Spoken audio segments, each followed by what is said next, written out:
Okay, so you know how we all think about getting our pilot's license at some point, right? Yeah, For sure. Like, it's just one of those things that's always kind of in the back of our minds. absolutely. So today we're going to do a deep dive into like the very first crucial step, which is choosing the right flight school. Right, because that's a big one. It is. And we've actually got a great resource for this one, how to choose flight schools for your pilot's license. We'll just call it the guide for short.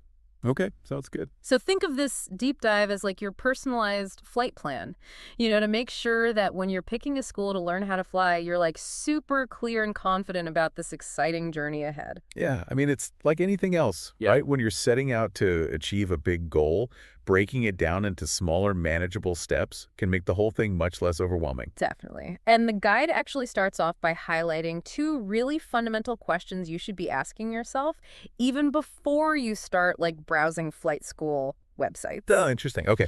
Yeah, so the first one is think about all the flight schools that are like within a reasonable distance from you. Right.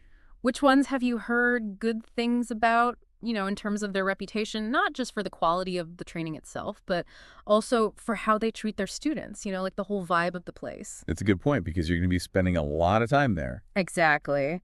And then the second question kind of builds on that. So, of those schools that have a good reputation for both the flying and the overall experience, Right. which ones offer the kind of training that really aligns with your personal aviation dreams? Like what do you actually picture yourself doing with your pilot's license once you have it? Yeah, like do you want to fly for fun on the weekends or are you thinking about a career in aviation? Exactly. So, those two questions are like setting your GPS coordinates before you even take off, Yeah, that makes sense. It helps narrow down the field right from the get-go. Exactly.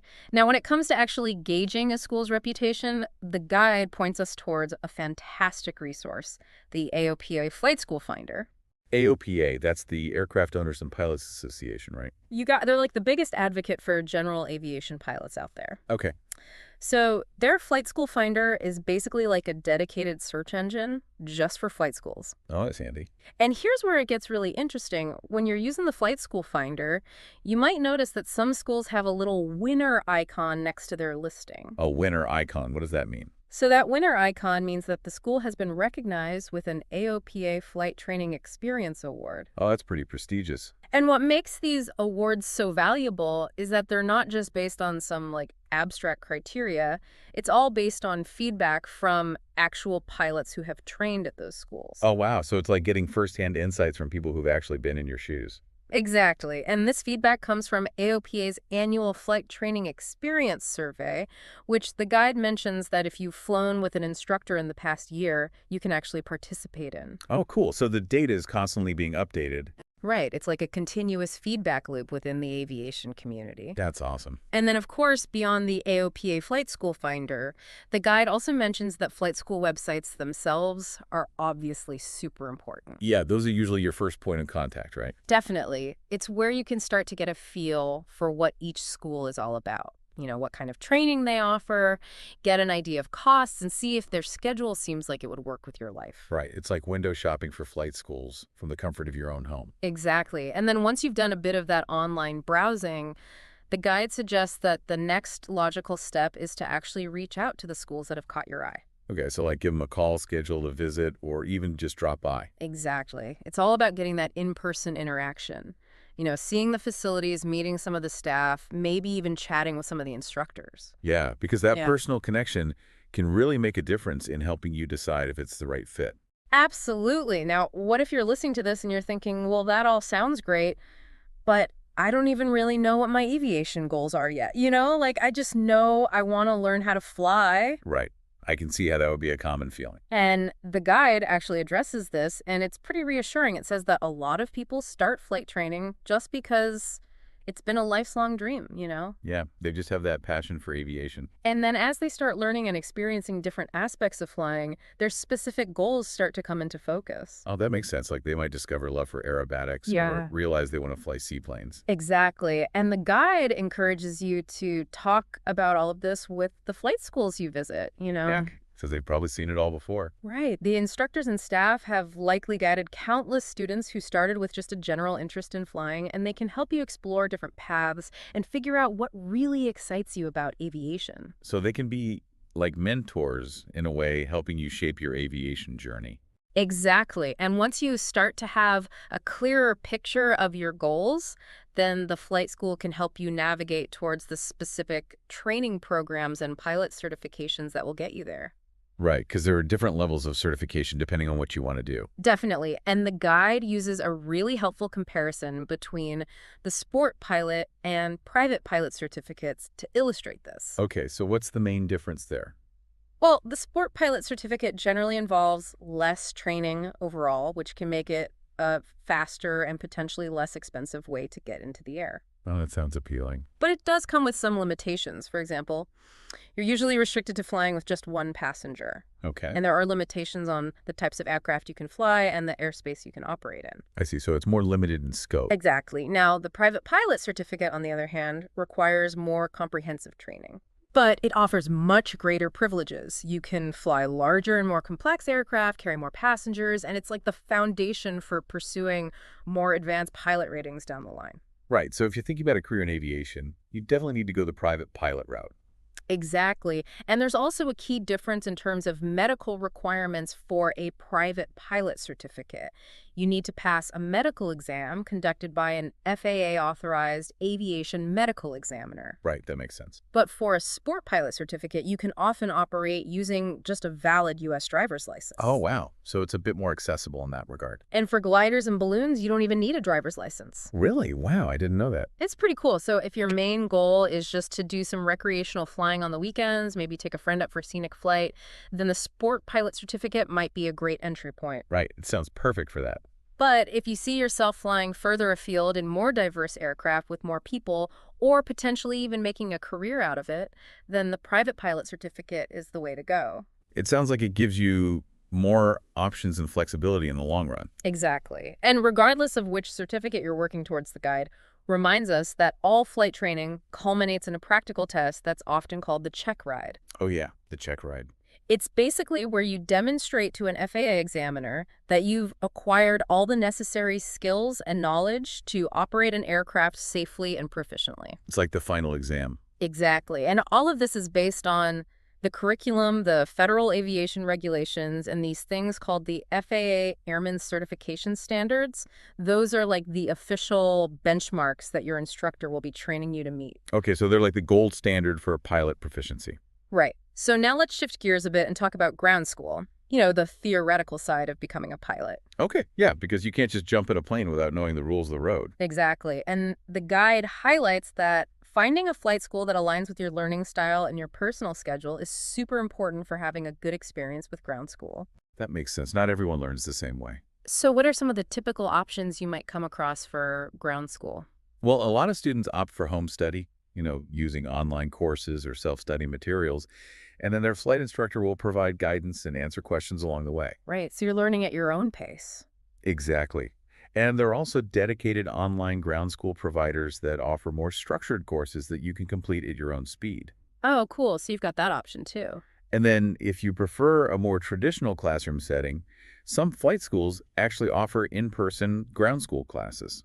Oh, that's good to know. And sometimes local colleges or adult education programs might even have pilot ground school courses that can prepare you for the FAA written knowledge test. Wow. So there's really a lot of flexibility in how you can approach ground school. Yeah, it really comes down to what works best for you. Whether you prefer the self-directed approach of home study, the structure of an online course, or the interactive experience of a classroom. So many choices now. The guide also gets into the different regulatory frameworks under which flight schools operate, Part 61 and Part 141. Oh, yeah, that can sound a bit confusing at first. It definitely... So can you break down the main differences and what they might mean for someone who's trying to choose a flight school? Sure. So essentially the difference is in specific set of federal aviation regulations that the flight school follows.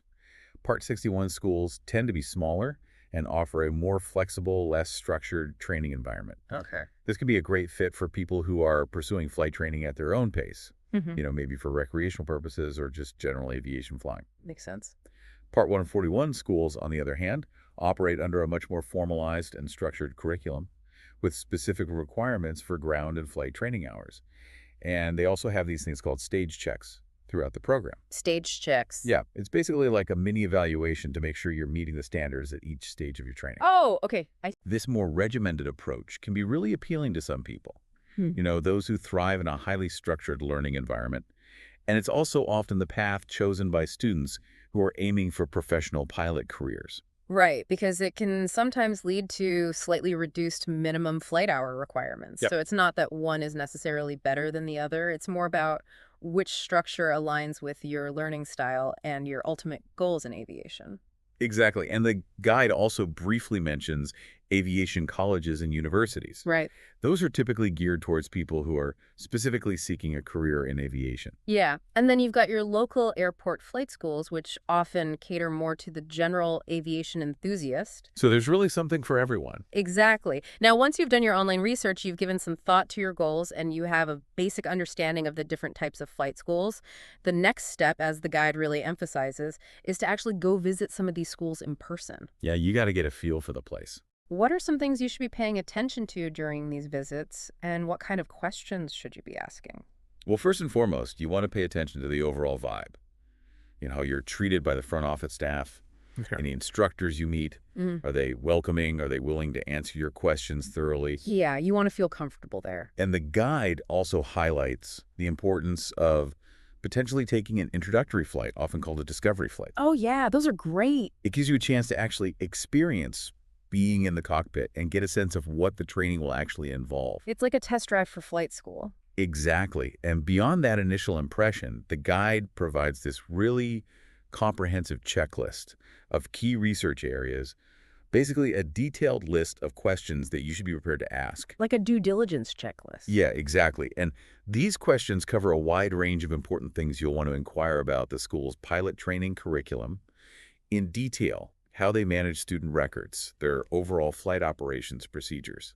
It's also super important to understand the qualifications and experience of their flight instructors, what the student-to-instructor ratio is like, and what their instructor turnover rate looks like, because consistency in instruction is really key for effective learning.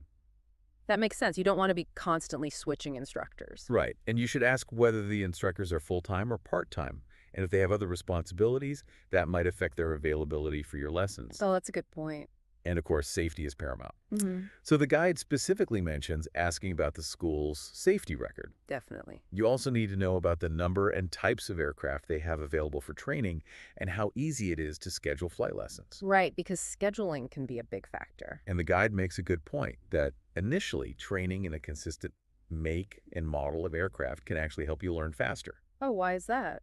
because it allows you to really focus on mastering the fundamentals without having to adapt to different cockpit layouts and aircraft characteristics every time you fly. Oh, that makes sense. You should also inquire about their classrooms, flight simulators, any other learning aids they have, and whether the costs for those are included in their overall fees. Okay. Don't hesitate to ask about the school's history and longevity, their current student enrollment numbers, and whether they offer any resources regarding financial aid. Good points. The type of airport where they operate is also important. Whether it's a towered airport with air traffic control or a non-towered field, Yeah. and the proximity to other types of airports for more diverse training experiences. Okay. The guide also mentions the importance of understanding how the school monitors student progress, things like regular phase checks, to ensure you're meeting the required standards at each stage of your training. Right, like those mini evaluations you mentioned earlier. And make sure to ask about their insurance coverage and whether they can connect you with any recent graduates who might be willing to share their experiences. That's always a good idea to get some firsthand perspectives. And finally, the guide suggests asking for a detailed breakdown of what a typical flight lesson looks like, from the initial pre-flight briefing to the flight itself, and then the post-flight debriefing. I like that idea because it gives you a much clearer picture of the school's teaching methodology. Exactly. The guide emphasizes that a well-structured lesson should include a thorough pre-flight briefing where the objectives are clearly outlined, the flight itself, focusing on those objectives, and then a comprehensive post-flight debriefing where your performance is evaluated and you're prepared for your next lesson. So all of these detailed questions are basically giving you the tools to make a truly informed decision, based on a deep understanding of the flight school's operations and their commitment to high-quality training. Exactly. Knowledge is power, especially when it comes to something as important as flight training. Now, the guide also includes a section on recognizing potential red flags that might pop up once you've actually started training. Oh, that's interesting. Okay. So what are some of those warning signs to watch out for? Well, the guide mentions things like instructors who seem rushed, detached, or preoccupied during your lessons, or instructors who are always in a hurry to get to their next appointment. Yeah, that wouldn't be a good sign. Another red flag is if your questions aren't being answered clearly or adequately, or if the instructors or the school in general don't seem to be following a well-defined syllabus or adhering to the FAA's airman certification standards. Right, that would definitely raise some concerns. These can all be signs of a lack of organization or a less than committed approach to training. Okay, so you really want an instructor who's fully present, engaged in your learning, and following established best practices for flight instruction. Exactly, someone who's invested in your success. And the guide also makes a good point that many of these same considerations apply if you're thinking about working with an independent flight instructor who's not affiliated with a larger flight school. Right, because at the end of the day, whether you choose a big established school or a self-employed instructor, the fundamental goal is the same.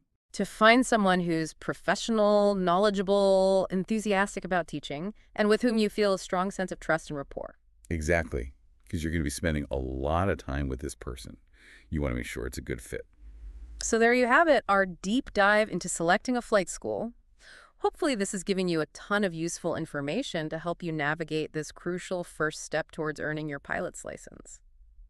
We certainly hope so. By taking the time for thoughtful self-reflection, utilizing resources like the AOPA Flight School Finder, and asking those targeted questions, you can really make an informed decision that sets you up for a positive and successful flight training experience. And to leave you with one final thought as you embark on your own exploration of flight schools. Okay.